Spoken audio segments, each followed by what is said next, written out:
Saat menonton film bertemakan luar angkasa, pasti kawan Brin sering melihat astronot melayang atau air yang membentuk gelembung di udara. Nah, kondisi itu disebut mikrogravitasi. Mikrogravitasi adalah kondisi di mana gaya gravitasi sangat kecil, hampir tidak terasa. Ini bukan berarti gravitasinya nol ya.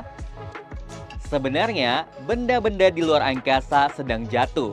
Tapi jatuhnya sangat cepat dan melengkung, sehingga terus mengelilingi bumi tanpa pernah menyentuh tanah. Inilah yang disebut orbit. Coba bayangkan kawan Brin, adalah seorang penerjun bebas yang sedang melayang di udara. Saat jatuh, tubuh dan udara di sekitar kita bergerak bersama, seolah tanpa berat.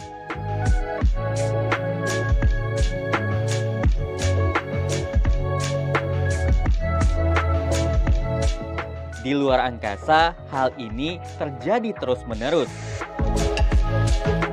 Di luar angkasa, mikrogravitasi bekerja mirip seperti astronot dan pesawat sama-sama jatuh ke bumi, tapi dengan kecepatan yang tepat untuk tetap mengorbit. Tapi hidup tanpa gravitasi itu gak semudah kelihatannya. Tubuh manusia menghadapi tantangan unik. Karena tak ada tarikan gravitasi yang kuat, otot dan tulang tidak bekerja sekeras biasanya.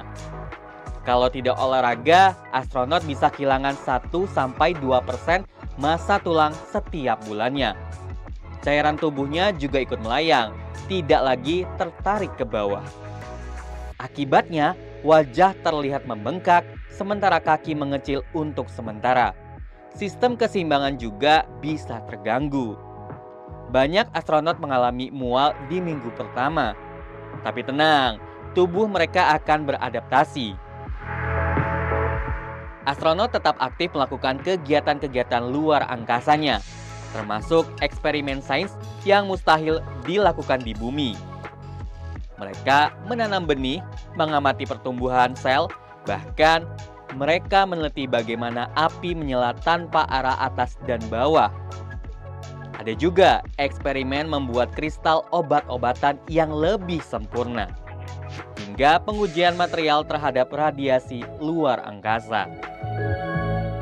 Untuk menjaga kesehatan, mereka berolahraga selama 2 jam setiap hari.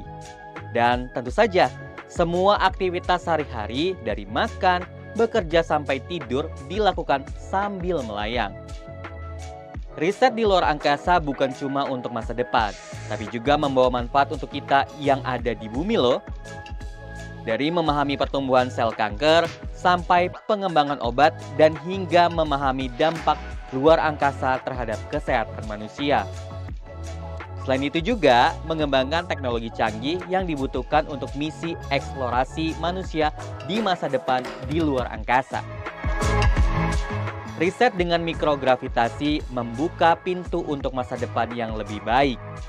Siapa tahu, suatu saat nanti kamu jadi bagian dari generasi periset yang membawa manusia ke Mars.